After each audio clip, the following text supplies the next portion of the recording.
بسم اللہ الرحمن الرحیم۔ آپ فرمائیں گے تشریف لے آئیں ماشاءاللہ، وہ بھی کھانے والے ہمارے قریب انشاءاللہ پہنچ گئے ہیں، بلکہ تشریف لا چکے ہیں، آرام فرما رہے ہیں۔ تمام احباب دل جمعی کے ساتھ تشریف رکھیں۔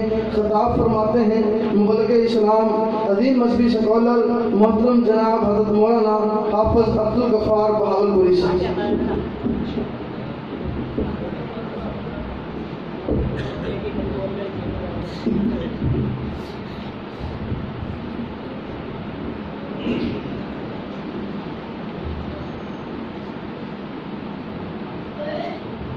السلام علیکم ورحمۃ اللہ وبرکاتہ۔ اندر آ جاؤ سارے ساتھیوں میں قریب ہو جاؤ، ذرا آ جاؤ، ہے وہ جگہ، اندر آ جاؤ۔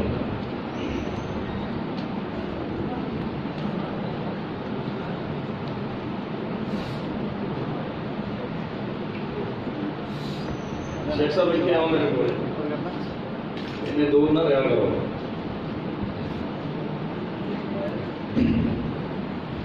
إن الحمد لله الذي لم يتخذ ولدا ولم يكن له شريك في الملك ولم يكن له ولي من الذل وكبره تكبيرا۔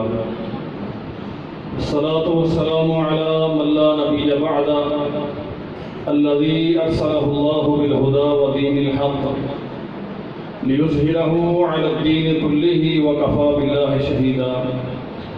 من يطع الله ورسوله فقد رشد واهتدى ومن يعص الله ورسوله فقد ضل وغوى۔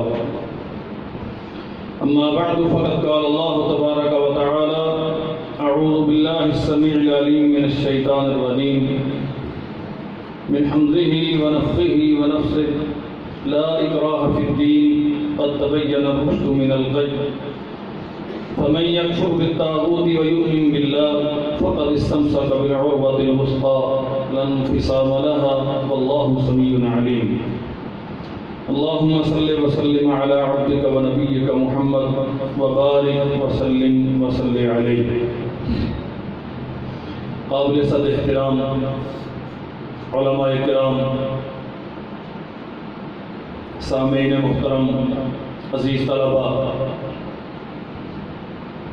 اللہ ذوالجلال والاکرام کا بے پایاں فضل و احسان ہے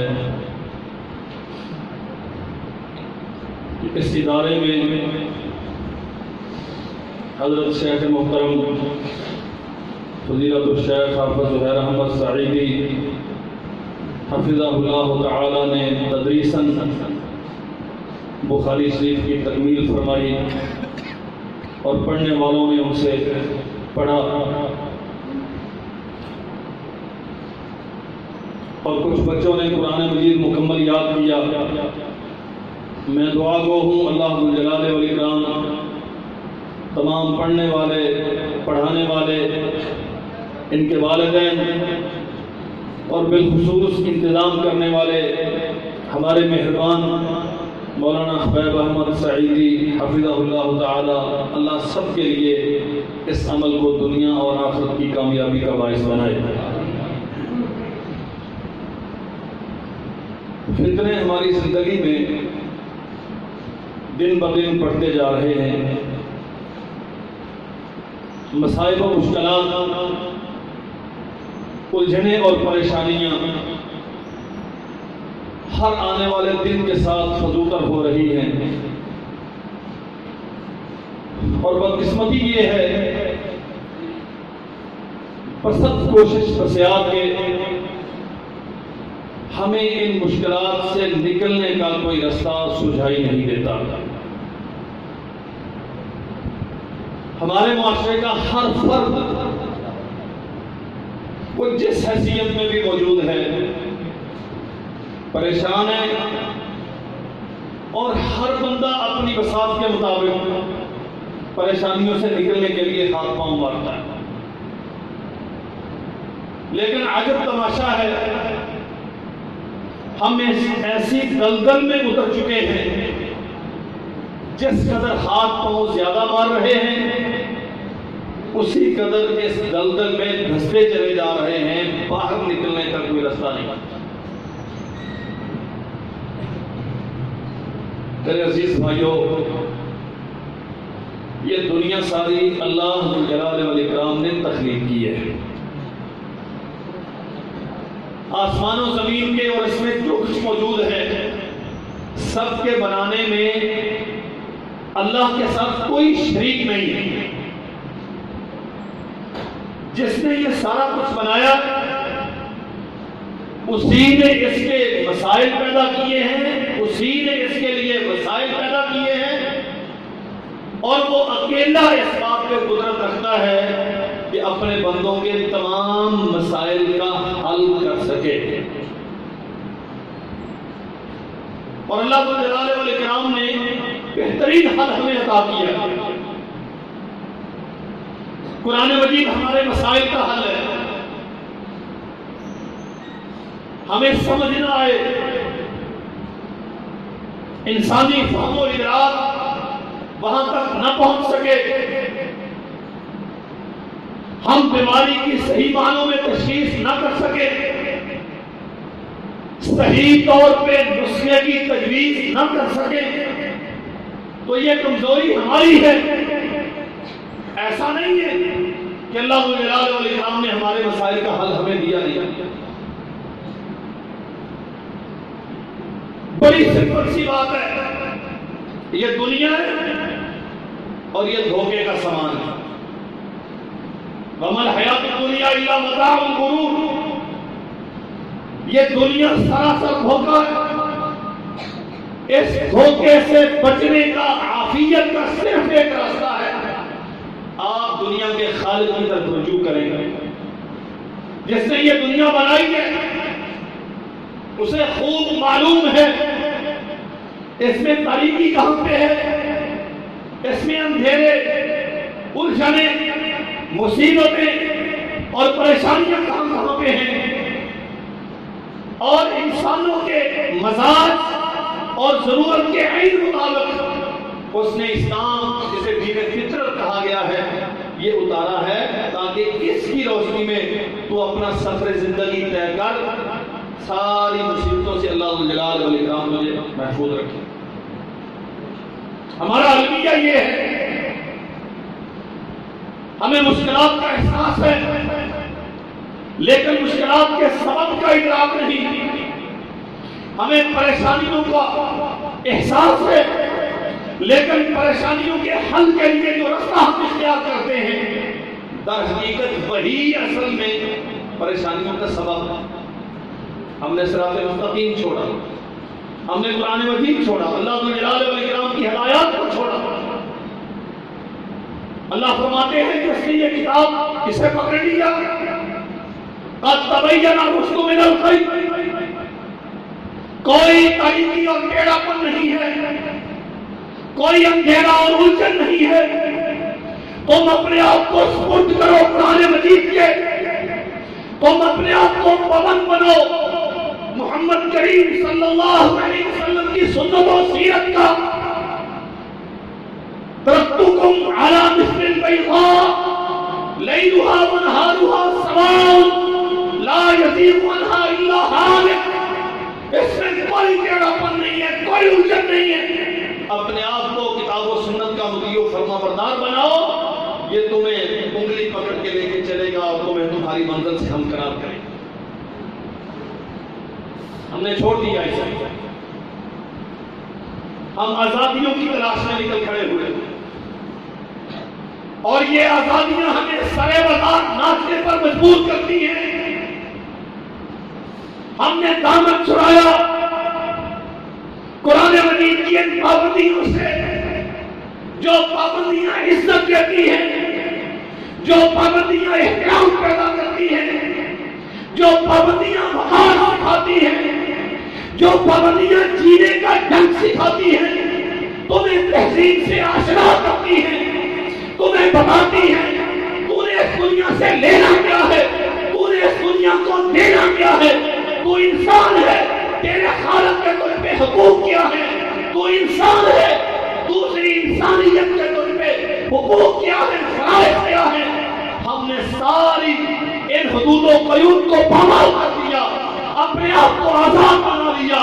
وہ تب جب چھوٹے ہوتے تھے بابا جی مسجد میں لے آیا کرتے تھے، مولوی صاحب کے سامنے بیٹھ کے جیسے تیسے کر کے قرآن مجید ایک بار ہم نے ناظرہ پڑھ لیا، اس کے بعد زندگی میں سے ہمارا کوئی عمل کا تعلق نہ رہا، فہم کا رشتہ نہ رہا، احترام و تقدس کا کوئی طریقہ نہ رہا، اس سے ہمارا کوئی علاقہ نہ رہا۔ نتیجہ کیا ہے؟ ہم آزادیاں لینے نکلے تھے، آج حوا کی بیٹی محمد کا نام لینے والے انسانوں کی بیٹیاں سر بازار ناچتی ہیں اور پر سر مجلس وہ نعرے لگاتی ہیں۔ ہم اللہ سے بھی آزادی چاہتی ہیں، ہم رسول اللہ سے بھی آزادی چاہتی ہیں۔ محمد رسول اللہ صلی اللہ علیہ وسلم نے فرمایا فَإِنَّ هَذَا الْقُرْآنَ طَرَفُهُ بِيَدِ اللَّهِ وَطَرَفُهُ بِأَيْدِيكُمْ، یہ آسمان سے اترنے والی شریعت، وہ چھوٹا سا چند سال کا بچہ جامعۃ الرحمن کی چٹائی پہ بیٹھ کے جس کتاب کو پڑھ رہا ہے، مت سمجھیے کہ یہ محض تبرک کا ایک طریقہ ہے، یہ مقدس کتاب ہے صرف چومنے کے لیے، صرف چاٹنے کے لیے نہیں۔ یہ کتاب مریضوں کو کھول کھول کے پلانے کے لیے نہیں بھیجی گئی، یہ مریضوں کے گلے میں لٹکانے کے لیے نہیں بھیجی گئی، یہ آئین ہے، یہ قانون ہے، یہ دستور ہے۔ تیرا نبی کہتا ہے اسے پکڑو، یہ ایک ایسا سلسلہ ہے جو تمہیں اللہ ذو جلال والاکرام کے ساتھ ملا دے گا۔ اس کتاب پہ عمل کرنے والا، اسے اپنے لیے دستور زندگی سمجھنے والا، اسے اپنے لیے معیار حیات قرار دینے والا، وہ کبھی کسی گمراہی کا شکار نہیں ہوتا۔ فرمایا من جعلہ امامہ قادہ الی الجنہ، جو قرآن مجید کی دی ہوئی پابندیاں قبول کرتا ہے، اسے بوجھ نہیں سمجھتا، اسے اپنے لیے عزت اور افتخار سمجھتا ہے، جو قرآن مجید کی حدود و قیود کو اپنے لیے حاصل زندگی قرار دیتا ہے، قادہ الی الجنہ، قرآن مجید کو جو پیچھے، قرآن مجید کو جو امام بناتا ہے، جو اس کے پیچھے چلتا ہے، جو اس کی اتباع کرتا ہے، قرآن مجید اسے جنت میں لے جاتا ہے۔ ومن جعلہ خلف ظہرہ ساقہ الی النار، اور جس نے کتاب و سنت کو پیٹھ کے پیچھے پھینک دیا، کبھی برادری کے رسم و رواج کی بھیٹ چڑھایا، کبھی سیاست زمانہ کے اسے سپرد کر دیا، کبھی حالات کا بہانہ بنا کے اپنے آپ کو اس کے دائروں سے آزاد کر لیا، کبھی آزادیوں کے نام پہ بے حیائی کے میدان سجانے کے لیے بہو بیٹیوں کو لے کے آزادی اظہار آزادی کے نام پہ آزادی نسواں کے مارچ کرا یہ بنا لیے سب کچھ۔ فرمایا محمد کریم صلی اللہ علیہ وسلم نے جس نے کتاب و سنت کی پابندیوں کو قبول نہیں کیا، ساقہ الی النار، یہی قرآن، اس کا چھوڑنا، اس سے انحراف کرنا، اسے بھلا دینا، اس انسان کے لیے جہنم میں جانے کا باعث ہے۔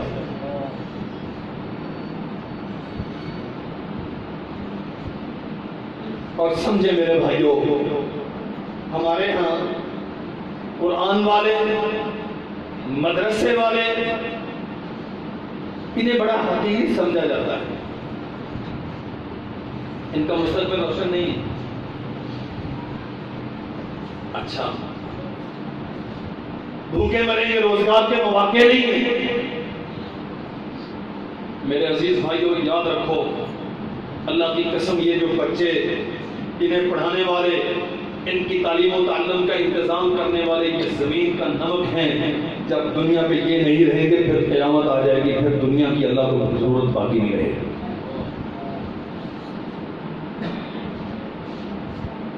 یہ دنیا بنائی اس لیے گئی ہے، کس نے کہا تھا لمبی چوڑی بلڈنگیں بنانا تیری زندگی کا مقصد ہے؟ ہم نے مستقبل کا تعین کرنے کے لیے کبھی قرآن مجید سے پوچھا میرا مستقبل کیسا ہونا چاہیے؟ آنے والے وقت کی پلاننگ کرنے کے لیے کبھی ہم نے سوچا بحیثیت مسلم میرا آنے والا وقت کیسا ہونا چاہیے، مجھے اپنی زندگی کیسے گزارنا ہے؟ حقیر ہے یہ، لیکن یاد رکھو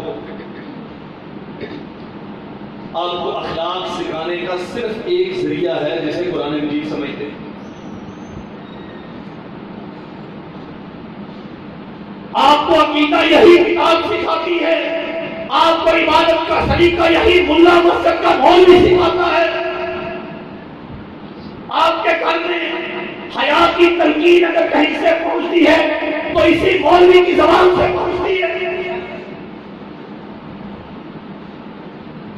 آپ لاکھ سے حقیر سمجھیں. سیدنا ابو ہریرہ رضی اللہ عنہ بازار میں جا رہے ہیں، لوگ وہاں کام کر رہے ہیں. فرمایا تم یہاں پھر رہے ہو؟ حضرت کہاں جائیں؟ فرمایا رسول اللہ کی مسجد میں جاؤ. حضور وہاں کیا ہے؟ فرمایا وہاں اللہ کے نبی کی میراث تقسیم ہو رہی ہے. آئیے لوگ واپس پلٹے. جناب ابو ہریرہ رضی اللہ عنہ کو جا کے ملے. حضور وہاں تو کچھ نہیں ہے، کچھ نہیں بٹ رہا، کچھ نہیں تقسیم ہو رہا. فرمایا کیا دیکھا تم نے؟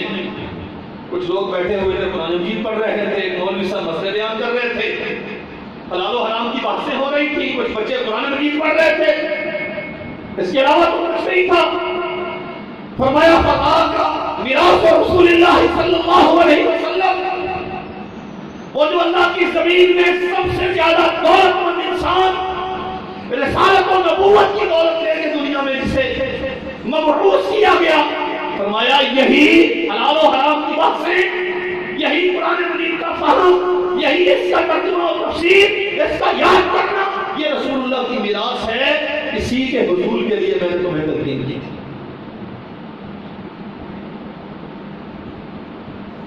یہ جو دنیا آج بگاڑ کا شکار ہے نا، یہ جو اتنی پریشانیاں اور مسائل ہیں ہمیں، اگر مدرسے کے ساتھ ہمارا تعلق وہ ہوتا جو در حقیقت ہونا چاہیے تھا، اس کتاب کے ساتھ، اس حدیث رسول اللہ صلی اللہ علیہ وسلم کی سنت اور سیرت کے ساتھ ہمارا وہ تعلق ہوتا جو ہونا چاہیے تھا، اللہ کی قسم دنیا ہمارے لیے اتنی تنگ نہ ہوتا.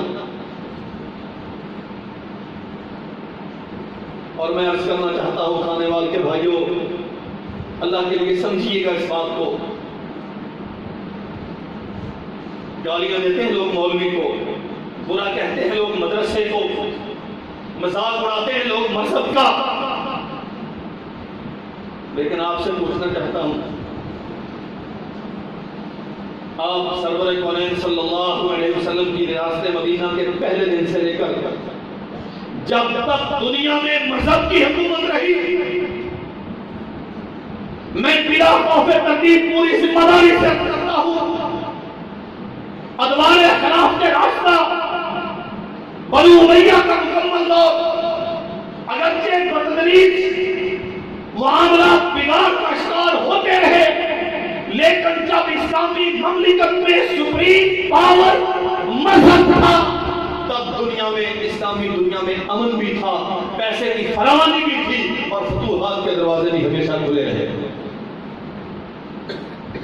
جب مذہب پرسنل میٹر بن گیا، یہ ذاتی مسئلہ ہے، ایوان اقتدار میں مذہب کا کوئی عمل دخل نہیں، سپیکر کی ٹیبل پر قرآن مجید کا، سیرت الرسول کا کوئی تعلق نہیں، پارلیمنٹ کی پیشانی پر لا الہ الا اللہ محمد رسول اللہ لکھیں گے، لیکن قانون سازی اکثریت کی رائے کے مطابق ہوگی.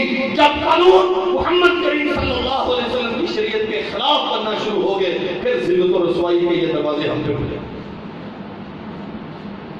پاکستان میں 73 سالوں میں کتنی بار مولوی وزیر اعظم بنا؟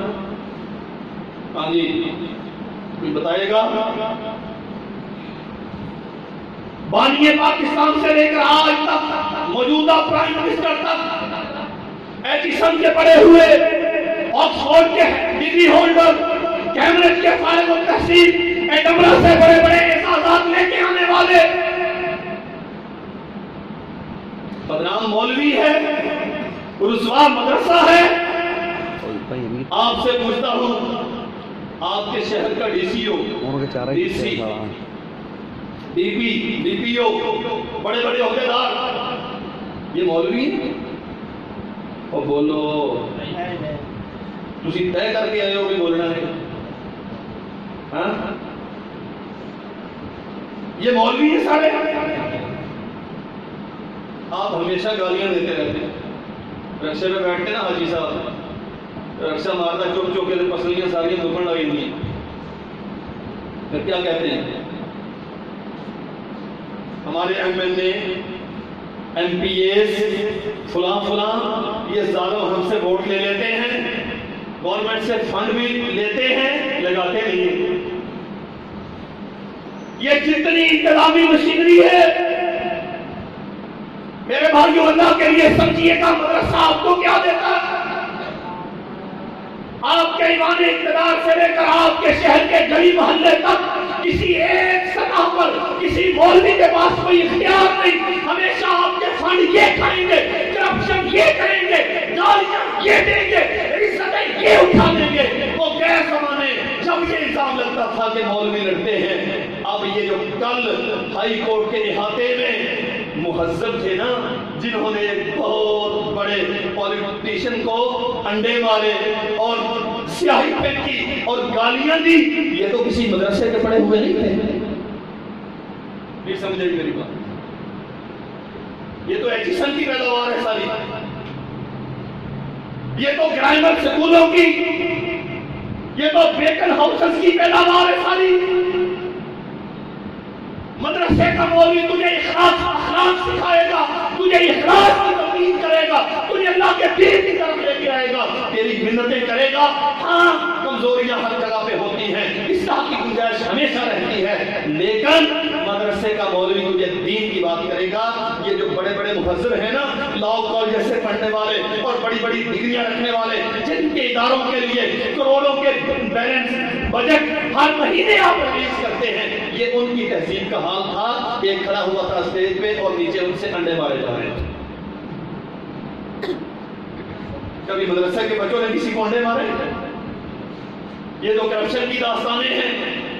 وہ جو سندھ والے بابا جی ہیں 10% وہ اتنے کھا گئے، لاہور والے بزرگ وہ جو لندن میں بیٹھے ہوئے وہ اتنے کھا گئے، جو اب موجود ہیں یہ اتنے کھائے جا رہے ہیں۔ بابا قوم سے لے کر آج تک کوئی مولوی صدر نہ بنا، کوئی مولوی وزیر اعظم نہ بنا، کوئی مولوی وزیر اعلیٰ نہ بنا۔ اس ملک کا بیڑا غرق کس نے کیا؟ مولوی نے کیا یا کالجیٹ نے کیا؟ ہم کالج کے خلاف نہیں ہیں، ہم یونیورسٹی کے خلاف نہیں ہیں، ہم چاہتے ہیں تیرا بیٹا ڈاکٹر بنے، ہم کہتے ہیں اسے انجینئر بناؤ، اسے پائلٹ بناؤ، اسے ڈی سی لگاؤ، ہاں اسے آرمی کا جنرل بناؤ، لیکن مدرسہ تجھ سے کیا چاہتا ہے؟ اور میرے بھائی جو چیز چاہتا ہے اسے بنا، لیکن سب سے پہلے اسے انسان تو بنا۔ انسان وہی بنتا ہے جو قرآن پڑھتا ہے، جو قرآن نہیں پڑھتا وہ انسان نہیں بنتا۔ فرق صرف یہ ہے، مولوی کو ٹائی لگانی نہیں آتی، مولوی کو وہ جدید تہذیب جسے تو نے تہذیب کا نام دیا کہ جس میں بیٹیاں یہ کہیں ہمیں رب سے آزادی چاہیے، جس میں جوان یہ کہیں ہم ان بچیوں کو ان کے جسموں پر ان کا اختیار دلانے کے لیے بازار میں نکلے ہیں۔ مولوی یہ بغیرتی کے مظاہرے نہیں کرتا، ہاں مولوی وہ منہ ٹیڑھا کر کے تہذیب مغرب کی چاکری نہیں کرتا، اس کی تصویر نہیں پڑھتا، لیکن تو جو کرتا ہے تیری اس تہذیب نے اس قوم کو دیا گیا۔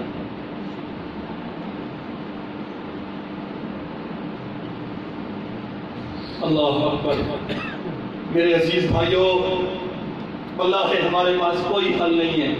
لن يصلح آخر هذه الأمة إلا بما صلح به أولها۔ اگر آپ اصلاح چاہتے ہیں عقائد کی، عبادات کی، اپنے معاملات کی، شرم و حیا کا خیال رکھنا چاہتے ہیں، اپنے معاشرے کو اخلاقی قدروں سے ہمکنار کرنا چاہتے ہیں، عزت شرف اور وقار کی زندگی جینا چاہتے ہیں، قسم رب ذوالجلال والاکرام کی صرف ایک حل ہے، اس نقطۂ آغاز پہ آؤ جس کے ساتھ محمد کریم صلی اللہ علیہ وسلم نے عرب کے اس بکھرے ہوئے اور بگڑے ہوئے معاشرے کی تربیت کی تھی، اور وہ کیا تھا؟ یتلو علیہم آیاتہ ویزکیہم ویعلمہم الکتاب والحکمہ وإن کانوا من قبل لفی ضلال مبین۔ آؤ قرآن مجید پڑھو، مولوی کے سامنے کسی مخلص راسخ العلم صاحب علم دستار صاحب دستار کے سامنے آ کے بیٹھو، اس سے قرآن سیکھو، ایک ایک آیت کا فہم حاصل کرو، اس سے تمہارے دل کا تزکیہ ہوگا، افراد سازی ہوگی، کردار سازی ہوگی، معاشرے بنیں گے، معاشرے بنیں گے، اللہ جلال والاکرام کی رحمتیں آئیں گی، تیری معاش بھی بہتر ہو جائے گی، تیرے ملک میں امن امان بھی قائم ہو جائے گا۔ اللہ جلال والاکرام ہمیں توفیق عطا فرمائے۔ آخر دعوانا خطاب فرما رہے تھے